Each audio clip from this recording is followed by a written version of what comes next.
भगवत गीता में कुल 18 अध्याय हैं और इन 18 अध्यायों में कुल 700 श्लोक हैं, जो सभी के लिए पढ़ पाना थोड़ा मुश्किल है।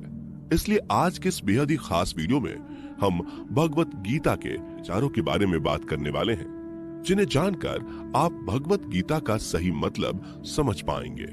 इसलिए इन विचारों को आप हर सुबह सुने। दोस्तों, श्री कृष्ण कहते हैं कि मनुष्य को परिणाम की चिंता किए बिना, लोभ लालच बिना एवं निस्वार्थ और निष्पक्ष होकर अपने कर्तव्यों का पालन करना चाहिए। जिस तरह प्रकाश की ज्योति अंधेरे में चमकती है, ठीक उसी प्रकार सत्य भी चमकता है। इसलिए मनुष्य को हमेशा सत्य की राह पर चलना चाहिए। जिस मनुष्य के अंदर ज्ञान की कमी और ईश्वर में श्रद्धा नहीं होती, वो मनुष्य जीवन में कभी भी आनंद और सफलता को प्राप्त नहीं कर पाता। जिस प्रकार मनुष्य अपने पुराने वस्त्रों को त्याग कर नए वस्त्र धारण करता है, ठीक उसी प्रकार आत्मा पुराने व्यर्थ के शरीर को त्याग कर नए भौतिक शरीर को धारण करती है। समझदार व्यक्ति जब संबंध निभाना बंद कर देता है, तो समझ लेना उसके आत्मसम्मान को कहीं ना कहीं ठेस अवश्य पहुंची है। मोह उसी का करो जिस पर आपका अधिकार है। जिस पर आपका अधिकार ही नहीं, उसका मोह भी नहीं करना चाहिए। जो दूसरों की तकलीफों को समझते हैं, जिनमें दया है, दिल से अच्छे हैं, उन्हें दोबारा जन्म लेना नहीं पड़ता। आपके कर्म ही आपकी पहचान है, वरना एक नाम के हजारों इंसान हैं। प्रेम सदैव माफी मांगना पसंद करता है और अहंकार सदैव माफी सुनना पसंद करता है। सदैव संदेह करने वाले व्यक्ति के लिए प्रसन्नता ना इस लोक में है, ना ही कहीं और। कर्म वह फसल है जिसे इंसान को हर हाल में काटना ही पड़ता है। इसलिए हमेशा अच्छे बीज बोएं ताकि फसल अच्छी हो। जो होने वाला है वो होकर ही रहता है, और जो नहीं होने वाला वो कभी नहीं होता। ऐसा निश्चय जिनकी बुद्धि में होता है, उन्हें चिंता कभी नहीं सताती।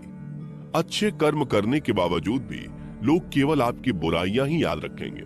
इसलिए लोग क्या कहते हैं, इस पर ध्यान मत दो। तुम अपना कर्म करते रहो। जितना हो सके खामोश ही रहना अच्छा है, क्योंकि सबसे ज्यादा गुनाह इंसान से उसकी जुबान ही करवाती है। मौन सबसे अच्छा उत्तर है किसी ऐसे व्यक्ति के लिए जो आपके शब्दों को महत्व नहीं देता। बदल जाओ वक्त के साथ, या फिर वक्त बदलना सीखो। मजबूरियों को मत कोसो, हर हाल में चलना सीखो। किसी काम की चिंता करना ठीक है, पर चिंता इतनी भी नहीं होनी चाहिए कि वह काम ही बिगड़ जाए।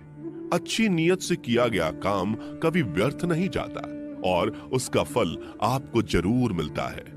श्री कृष्ण कहते हैं कि मैं किसी का भाग्य नहीं बनाता, हर कोई अपना भाग्य खुद बनाता है। आप आज जो भी कर्म कर रहे हो, उसका फल आपको कल प्राप्त होगा, और आज जो आपके पास है वह आपके द्वारा पहले ही किए गए कर्मों का फल है। सही कर्म वह नहीं है जिसके परिणाम हमेशा सही हो, अपितु सही कर्म वह है जिसका उद्देश्य कभी गलत ना हो। संसार में कोई भी मनुष्य सर्वगुण संपन्न नहीं होता, इसलिए कुछ कमियों को नजरअंदाज करके रिश्ते बनाए रखिए। जब भविष्य धुंधला पड़ने लग जाता है, तब आपको अपने वर्तमान में ध्यान केंद्रित करने की आवश्यकता है। कोशिश कर, हल निकलेगा, आज नहीं तो कल निकलेगा। अर्जुन के तीर सा सद मरुस्थल से भी चल निकलेगा। जीवन की सबसे बड़ी गलती वही होती है जिस गलती से हम कुछ सीख नहीं पाते। जब हमारा मन कमजोर होता है तो परिस्थितियां समस्या बन जाती हैं, और जब हमारा मन स्थिर होता है तब परिस्थितियां चुनौती बन जाती है, और जब हमारा मन मजबूत होता है तब परिस्थितियां अवसर बन जाती हैं।